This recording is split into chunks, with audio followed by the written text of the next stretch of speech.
है everyone, this is Amit from IIT Patna. स्वागत करता हूं आप सबका इस यूट्यूब चैनल पर। एकलव्य बैच लेक्चर नंबर 35 जो कि क्लास 12 2025 को टारगेट करेगा। अभी तक हमने 34 लेक्चर यूट्यूब पे अपलोड कर दिए हैं, बिल्कुल फ्री ऑफ कॉस्ट है। उसका लिंक डिस्क्रिप्शन बॉक्स में आपको मिल जाएगा, जाइए वहां से फॉलो कर लीजिए। वहां पे मैंने तमाम तरीके के फिजिक्स, केमिस्ट्री और मैथमेटिक्स के क्वेश्चंस को बनाए हैं, जो कि 2 नंबर, 5 नंबर और ऑब्जेक्टिव पैटर्न पर हमसे पूछे जाते हैं। आज का जो वीडियो है ये बहुत ही खास होने वाला है, क्योंकि इस वीडियो में हम लोग हैबर विधि के बारे में पढ़ेंगे। हैबर विधि जो कि 5 नंबर के परीक्षा में पूछता है। अभी हाल फिलहाल में बिहार बोर्ड में 2022 में पूछा हुआ था कि हैबर विधि के बारे में वर्णन करें। तो हैबर विधि जो कि एक बहुत ही इंपॉर्टेंट टॉपिक है 5 नंबर क्वेश्चन के लिए। तो अगर आप यहाँ से हैबर विधि को सीखना चाहते हैं, हैबर विधि को आप याद करना चाहते हैं, तो पेन और पेपर लेकर के जरूर बैठे, क्योंकि यहाँ पर जो भी आपको मैं नोट्स दूंगा वो ऑलरेडी मैं यहाँ पे लिख करके लाया हूँ, और जो कि आपको अपने नोट्स में, अपने कॉपी में इसको लिखना है। चलिए स्टार्ट करते हैं हैबर विधि। तो देखिए हैबर विधि में होता क्या है कि हैबर विधि की सहायता से हम लोग अमोनिया का निर्माण करते हैं। अब कैसे लिखना है 5 नंबर में और इस हैबर विधि में क्या क्या होता है, उन सभी प्रक्रियाओं को मैं बताऊंगा। तो आपको नोट्स बनाते चलना है। तो हैबर विधि जो होता है, ये हैबर विधि, इसका उपयोग अमोनिया, इसका फॉर्मूला होता है NH3, अमोनिया के निर्माण में किया जाता है।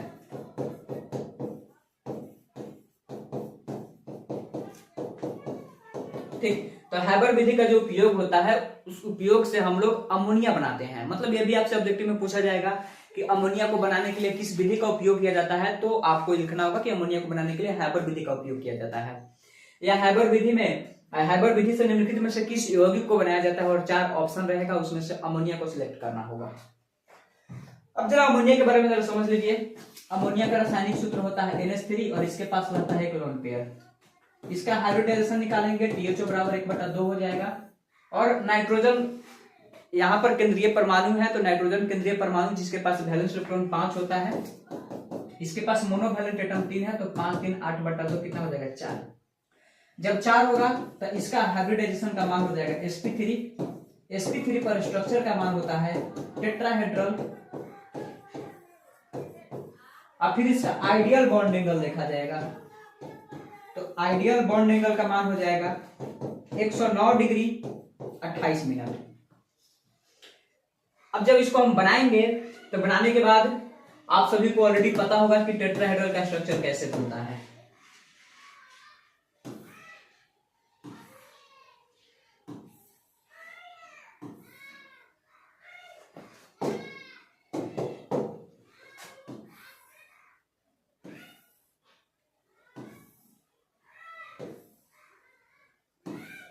ठीक है, इसको टेट्राहेड्रल कहते हैं। अब यहाँ पर नाइट्रोजन रहेगा, हाइड्रोजन हाइड्रोजन हाइड्रोजन, और एक लोन पेयर यहाँ आ जाएगा, तो इसी को टेट्राहेड्रल कहते हैं। तो अमोनिया का जो हाइब्रिडाइजेशन है, इसको आप ऐसे भी निकाल सकते हैं। एसएन निकालने का भी एक तरीका होता है। पहले आपको एसएन निकालना होगा, जिसमें हम लिखेंगे sigma plus lone pair. S N का मतलब होता है एस्टेरिक नंबर, तो एस्टेरिक नंबर में sigma plus lone pair count किया जाता है। अगर एसएन का मान 2 आ गया तो sp, अगर एसएन का मान 3 आ गया तो sp2, अगर एसएन का मान 4 आ गया तो sp3 एंड सो ऑन। तो चूंकि यहां पर देखेंगे कि अमोनिया के पास 1 2 3, इसके पास सिग्मा बॉन्ड 3 है और 1 है लोन पेयर, तो एसएन का मान 4 आ गया। और एसएन और THO दोनों सेम ही होता है। आप THO कहो या एसएन कहो, बोथ आर सेम। THO का मतलब होता है टोटल हाइब्रिड ऑर्बिटल और एसएन का मतलब होता है स्टेरिक नंबर। तो यहाँ पर 4 आ गया, यहाँ भी 4 आ गया, यानी कि हाइब्रिडेशन sp3 होगा, स्ट्रक्चर टेट्राहेड्रल, जो कि मैंने आपको बना दिया है। Ideal bond angle 109 degree 28 minute होता है। लेकिन जो लोन पेयर है ये रिपल्सन करता है। रिपल्सन करने की वजह से इसका स्ट्रक्चर तो टेट्राहेड्रल है, बट इसका जो ज्योमेट्री है, ये ज्योमेट्री इसका टेट्राहेड्रल नहीं होगा, इसका ज्योमेट्री चेंज हो जाएगा। तो जब हम ज्योमेट्री लिखते हैं तो लोन पेयर को हटा देते हैं। तो लोन पेयर को हटा देंगे तो हमारे पास एक स्पेशल शेप दिखेगा, और इस स्पेशल शेप को पिरामिडल बोलते हैं। इसका जो ज्योमेट्री होगा वो पिरामिडल होगा। तो आप ये भी कर सकते हैं कि अमोनिया जो होता है वो पिरामिडल शेप का होता है, क्योंकि ये भी क्वेश्चन पूछा जाता है ऑब्जेक्टिव में। अब आइडियल बॉन्ड एंगल का मान 109 डिग्री 28 मिनट है। जब आप एनसीईआरटी देखिएगा तो एनसीईआरटी में पी ब्लॉक नाम का जो चैप्टर है, वहां पर देखिएगा अमोनिया जो होता है उसका ideal bond angle 109 degree 28 minute होता है, लेकिन रियल बॉन्ड एंगल पूछा जाएगा तो क्या होगा, तो एक लोन पेयर है, तो एक लोन पेयर के वजह से अप्रोक्सीमेटली ऐसा माना जाता है, this is not hard and fast rule, 2.5 degree angle कम हो जाता है, मतलब कि 2.5 डिग्री एंगल कम हो जाएगा, 2.5 डिग्री।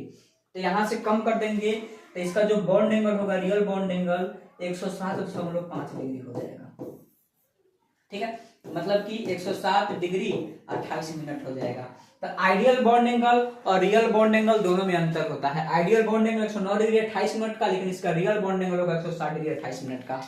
तो अमोनिया के बारे में ये छोटी मोटी बातें हैं जो कि हमसे परीक्षा में पूछा जाता है। इसमें एक एक पॉइंट से आपसे सवाल पूछेगा, जैसे कि हाइब्रिडाइजेशन बता दीजिए, स्ट्रक्चर बता दीजिए, आइडियल बॉन्ड एंगल बता दीजिए, रियल बॉन्ड एंगल बता दीजिए, इसका ज्योमेट्री बता दीजिए।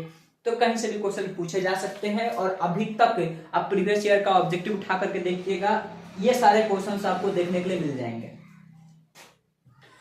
अब चलिए, तो यहां से मैंने आपको बताया कि हैबर विधि से अमोनिया का निर्माण किया जाता है और अमोनिया के बारे में सारा प्रोसेस रहा है। ये सब जाकर के हैबर विधि में नहीं लिखना है, तो अमोनिया का जस्ट मैंने इंट्रो दिया है, मैंने अमोनिया के बारे में आपको बताया है। ये सभी बातों को हैबर विधि में जाकर के मेंशन नहीं करना है, हैबर विधि में मेंशन करना है इस बात को कि हैबर विधि की सहायता से अमोनिया का निर्माण किया जाता है। अब चलिए, अब हैबर विधि में क्या लिखना है उसकी चर्चा करते हैं। तो आपको ये नोट्स आपको प्रॉपर बनाना है, ये जो बातें मैंने यहाँ पे लिखा है या जब मैं लिखूंगा तो वो भी आपको साथ साथ में लिखना है। इस विधि में नाइट्रोजन तथा हाइड्रोजन का अनुपात 1:3 होता है। ठीक है, यहाँ पे नाइट्रोजन और हाइड्रोजन यानी कि N2 एंड H2 का रेशियो कितना होगा, 1:3। लिखते हैं इसमें रिएक्शन क्या होता है। दैट इज N2 और H2 दोनों रिएक्शन करेगा। ठीक है, तो यहां पर इक्विलिब्रियम आ जाता है। तो जैसे इक्विलिब्रियम आएगा यहां पर NH3 बन जाएगा। अब इक्विलिब्रियम को शिफ्ट करने के भी यहाँ पे तरीके होते हैं जो कि मैं आगे बताऊंगा। यहाँ पर इक्विलिब्रियम कैसे शिफ्ट है, इसमें इक्विलिब्रियम को फॉरवर्ड से बैकवर्ड कैसे लाया जाएगा, बैकवर्ड से फॉरवर्ड कैसे लाया जाएगा, ये सारे प्रोसेस को आगे बताया गया है। लीच या क्लियर प्रिंसिपल की सहायता से हम लोग वो सब करेंगे। तो फिलहाल N2 + H2 जब डाला गया तो अमोनिया का निर्माण हुआ, NH3 का निर्माण हुआ। अब क्या करेंगे, रिएक्शन को बैलेंस करेंगे। रिएक्शन को यहाँ पे बैलेंस करेंगे तो देखें नाइट्रोजन की संख्या 2 है और यहाँ पर नाइट्रोजन की संख्या 1 है, तो यहाँ पे 2 से गुना कर देंगे। उसके बाद हाइड्रोजन यहाँ पर 2 है और यहाँ पर हाइड्रोजन हो गया 6, यहाँ पर 3 से गुना कर देंगे। तो देखिए यहाँ पर नाइट्रोजन और हाइड्रोजन N2 तथा H2 दोनों का रेशियो कितना, 1:3 है, जो कि यहाँ पर है। एक नाइट्रोजन पर हाइड्रोजन की संख्या कितनी है, 3 है। ठीक, अब इसमें क्या होता है कि प्रेशर का मान होता है 200 atm,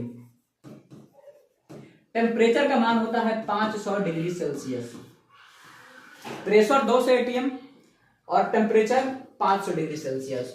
तो आप अगर 200 atm लिखे हैं तो 200 atm के बदले में 200 × 10⁵ पास्कल भी लिख सकते हैं, और यहाँ पर 500 डिग्री सेल्सियस है तो इसके बदला में 773 केल्विन भी लिखा जा सकता है। तो जो प्रेशर होता है ये प्रेशर बहुत हाई होता है, जो कि मैं आगे डिस्कस करूंगा। फिलहाल आप रिएक्शन लिखेंगे तो इन सभी चीजों का मेंशन करना पड़ेगा आपको। फिर इसमें आयरन के साथ मोलिब्डेनम लेते हैं या K2O, इसके साथ साथ Al2O3 भी लिया जा सकता है। ठीक है, ये जो आयरन होता है Fe, ये काम करता है कैटलिस्ट की तरह, और MO यानी कि मोलिब्डेनम ये काम करता है प्रोमोटर की तरह। कैटलिस्ट यानी कि उत्प्रेरक, ये कैटलिस्ट क्या करता है, रेट ऑफ रिएक्शन को बढ़ा देता है, और ये प्रोमोटर क्या करता है, ये कैटलिस्ट की एक्टिविटी को बढ़ा देता है। तो जब अमोनिया का निर्माण होता है तो वहां पर ये रिएक्शन आपको लिखना पड़ेगा। अब आगे देखते हैं इस अभिक्रिया की विशेषताएं क्या है, मतलब कि इस रिएक्शन में आखिर में कौन सी खास बात होती है जिसकी वजह से इसी विधि को चुना जाता है। ये जो अभिक्रिया होता है यह उत्क्रमणीय यानी कि रिवर्सिबल रिएक्शन है।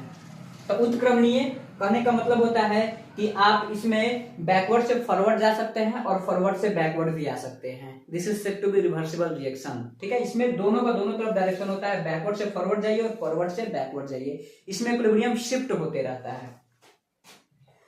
सेकंड, यह उष्माक्षेपी यानी कि एक्सोथर्मिक अभिक्रिया है। ठीक है, इस रिएक्शन में क्या होता है कि हीट रिलीज होता है, इसीलिए इसको उष्माक्षेपी कहा गया है, और करीब करीब 14,200 कैलोरी के आसपास यहाँ पर हीट बर्न होता है। 14,200 कैलोरी बहुत बड़ा हीट होता है। क्योंकि 1 कैलोरी में पता होगा कि 4.2 जूल के आसपास एनर्जी होता है। तो 14,200 के आसपास यहाँ पर हीट बर्न होता है, कैलोरी के फॉर्म में बर्न होता है। तो इसीलिए ये जो रिएक्शन है, ये रिएक्शन एक ऊष्माक्षेपी यानी कि एक्सोथर्मिक अभिक्रिया है। अब यहाँ देखेंगे थर्ड पॉइंट, इस अभिक्रिया में अभिकारकों के आयतन में कमी होती है। यानी कि अभिकारक करने का मतलब जो अभिक्रिया में भाग लेते हैं इनका आयतन क्या होता है, कम होता है। आयतन कम इसलिए होता है ताकि उस तरफ इक्विलिब्रियम शिफ्ट हो जाए। उस तरफ इक्विलिब्रियम शिफ्ट होने के लिए इस अमोनिया का निर्माण बहुत तेजी से होने लगता है, इसीलिए इसके आयतन को कम किया जाता है। चलिए आगे देखते हैं। इसके निर्माण में ली चैटलियर यानी कि ला चैटलियर के सिद्धांत का उपयोग किया जाता है। बस इतना ही बात आपको लिखना है कि अमोनिया में जो हैबर विधि होता है उसमें किस सिद्धांत का उपयोग करते हैं, तो ली चैटलियर प्रिंसिपल का उपयोग किया जाता है। इस सिद्धांत के अनुसार यानी कि ली चैटलियर प्रिंसिपल के अनुसार अमोनिया के अधिक उत्पादन के लिए निम्नलिखित अनुकूल अवस्थाएं हैं। ली चैटलियर प्रिंसिपल ठीक से फॉलो हो उसके लिए हमें इन सभी कंडीशंस को अप्लाई करना होता है हैबर विधि में। अब क्या होता है, सामान्यतः यह अभिक्रिया उच्च दाब यानी कि हाई प्रेशर पर कराई जाती है। मैंने आपको पहले भी बताया है ये जो रिएक्शन होता है इसमें प्रेशर का मान 200 एटीएम ले लिया जाता है, मतलब कि 200 गुने 10 के पावर 5 पास्कल ले लिया जाता है। तो हाई प्रेशर हो गया और टेम्परेचर लो हो गया, यहाँ के लिए इसको लो टेम्परेचर ही कहा जाता है। तो 500 डिग्री सेल्सियस यानी कि 773 केल्विन।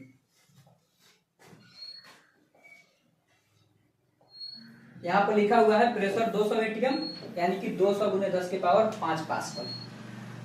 अभिक्रिया का ताप 500 डिग्री सेल्सियस यानी कि 773 केल्विन होता है, यानी कि यह अभिक्रिया उच्च दाब और निम्न ताप पर होता है।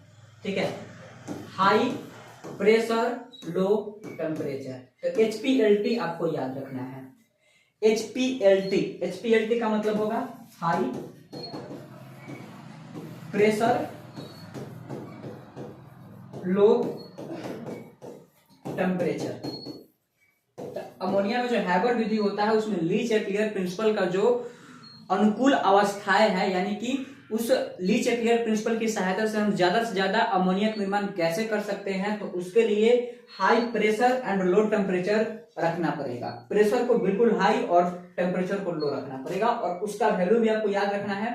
प्रेशर 200 एटीएम और टेम्परेचर कितना, 500 डिग्री सेल्सियस या 773 केल्विन।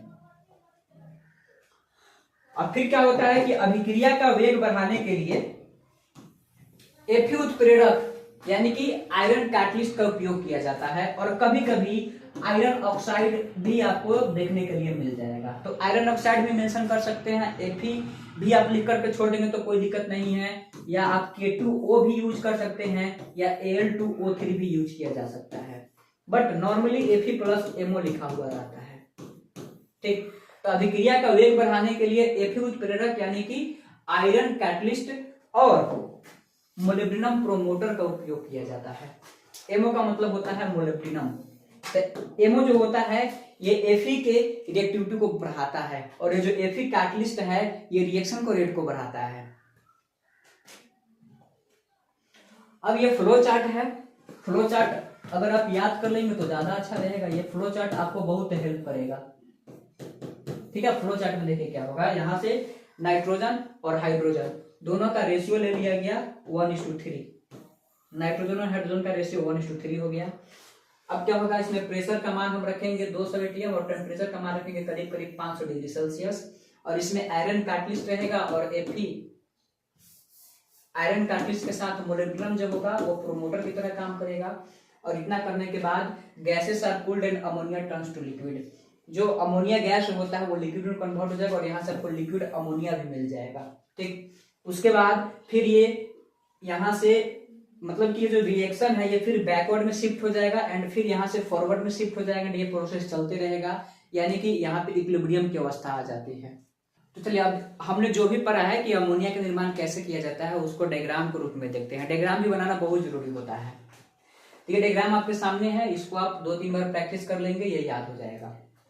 देखिए यहाँ पर N2 और +3H2 को कंप्रेसर में डाला जाता है। ये कंप्रेसर होता है। N2+3H2 को कंप्रेसर में डालेंगे और यहाँ पर कैटालाइटिक चेंबर होता है जिसमें Fe+MO यानी कि आयरन के साथ मोलिब्डेनम डाला जाएगा। अमोनिया गैस का निर्माण हो गया। अब ये गैस यहाँ से फ्लो करते हुए इस पाइप के नली तक पहुंच जाएगा। पाइप के नली तक पहुंच जाएगा तो ये कंडेंसर की तरह काम करता है और ये यहाँ तक एक ट्यूब लगा हुआ रहता है जो कि लिक्विड अमोनिया में कन्वर्ट हो जाता है और यहाँ से लिक्विड अमोनिया को जो भी करना हो मैन्युफैक्चर्ड कर लेते हैं। और फिर ये क्या करता है कि जो पंप होता है, ये पंप फिर क्या करेगा कि उस NH3 को N2+H2 में तोड़ देगा और ये इस तरीके से फ्लो होने लगता है। अब फ्लो होगा यानी कि क्या होगा कि रिएक्शन वहां से स्टार्ट हुआ था, रिएक्शन स्टार्ट होते यहाँ पे खत्म हुआ, तो फिर यहाँ से क्या होता है कि ये बैकवर्ड शिफ्ट हो जाता है। तो यहाँ से फॉरवर्ड शिफ्टिंग होती है और यहाँ से बैकवर्ड शिफ्टिंग होती है, तो वही इक्विलिब्रियम मेंटेन हो जाता है। तो हम लिखते हैं कि N2+3H2 और यहाँ पे 2NH3 और इक्विलिब्रियम मेंटेन हो जाता है। और ये प्रोसेस हमेशा चलते रहता है और यहाँ से अमोनिया का मैन्युफैक्चरिंग भी हो रही है, इक्विलिब्रियम भी शिफ्ट है, ली चार्लियर का प्रिंसिपल भी यूज हो रहा है, यानी कि सारे के सारे यहाँ पे कंडीशन अप्लाई हो रहे हैं। तो ये डायग्राम भी आपको बनाना होगा। तो होप सो ये बात आपको समझ में आया होगा। मिलते हैं नेक्स्ट वीडियो में, तब तक